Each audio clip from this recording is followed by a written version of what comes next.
இன்றைக்கு நகைச்சுவை என்பது எத்தனையோ தளங்களில் வெளிப்படுகிறது. ஆனால் அது இந்த கவிதை அப்படிங்கிற தளத்தில் வெளிப்படும்போது இன்னும் வந்து ரொம்ப ஆர்வத்தை ஏற்படுத்தக்கூடிய ஒரு விஷயம். ஒருத்தர் டூ வீலரை ரொம்ப பக்காவாக பராமரிப்பார். அவர் ஒரு கவிதை எழுதுகிறார். டெய்லி தொடச்சி பத்திரமா புதுசாக வச்சுருப்பார். நான் என் டூ வீலரை மனைவியைப் போல வைத்திருக்கிறேன், ஆனால் டூ வீலரை மட்டும்தான் என்னால் உதைக்க முடிகிறது. இதே மாதிரி இந்த நண்பர்களுக்கு மத்தியில் வர கவிதைகள் பார்த்தீங்கன்னா ரொம்ப சிறப்பாக இருக்கும். நண்பா, உன் பெயரை கடற்கரை மணலில் எழுதி வைத்தேன், அலைகள் வந்து நனைத்து சென்றன, உன் பெயராவது குளிக்கட்டுமே. இது மாதிரி நிறைய விஷயங்கள் வந்து இந்த கவிதையில் சொல்லுவாங்க. காதல் கவிதைகள் நிறைய சிறப்பான கவிதைகள் உண்டு. ஒரு காதலன் காதலியை பார்த்து பாடுறான். அன்பே, உன் உதிர்ந்த ரோஜா, உடைந்த வளையல், விட்டு போன கைக்குட்டை இவற்றையெல்லாம் சேமித்து வைத்திருக்கிறேன். அதுக்கு அந்த பொண்ணு சொல்லியிருக்கு, அப்போ உருப்படியாக பேங்க் பேலன்ஸ் ஒன்றும் இல்லைன்னு சொல்லு.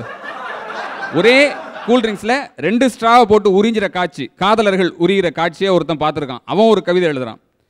ஒரே கூல்ட்ரிங்க்ஸில் 2 ஸ்ட்ராக்கள் போட்டு உறிஞ்சும் போது காதல் உச்சமாகும், காசு மிச்சமாகும்.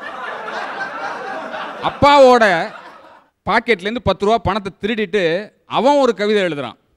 தங்கர் பச்சானுக்கும் எனக்கும் ஒரே வித்தியாசம்தான், அவர் எடுத்தது 9 ரூபாய் நோட்டு, நான் எடுத்தது 10 ரூபாய் நோட்டு.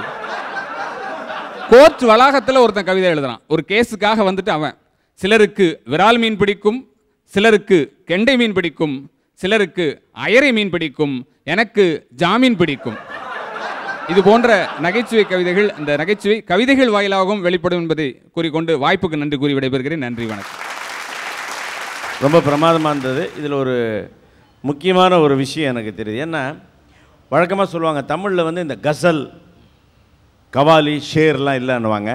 இந்த நிகழ்ச்சி மூலமாக தான் தமிழ்லேயும் கசல், ஷேர், கவாலின்னு வருது. ஏன்னா இது போன்ற இந்த கவிதை காமெடியில் வந்து அவங்களெலாம் வரும், நம்ம பார்த்துருக்கோம். வா வா வான்னுவாங்க. இனிமேல் நம்மளும் என்ன பண்ண இதை பார்த்து ஆ ஹா ஹான்னு நினைக்கிறேன்.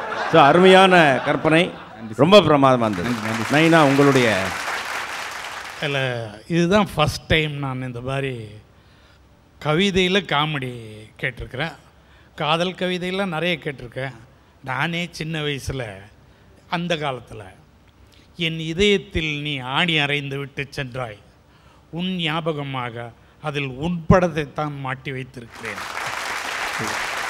ஆக அவங்கவுங்களுக்கு அந்த மாதிரிலாம் தோணும். பட் காமெடின்றது இதுதான் ஃபஸ்ட் டைம். கூட நீ சொன்ன மாதிரி ஜிலுமில் ஜிலுமில் சுந்தர் பியாரே ஆசுமான ஹை மகள் துமாரே அப்படின்னு ஆஹா வா வா.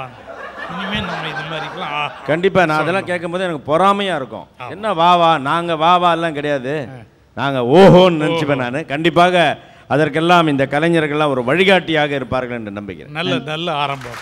நன்றி, நன்றி சார்.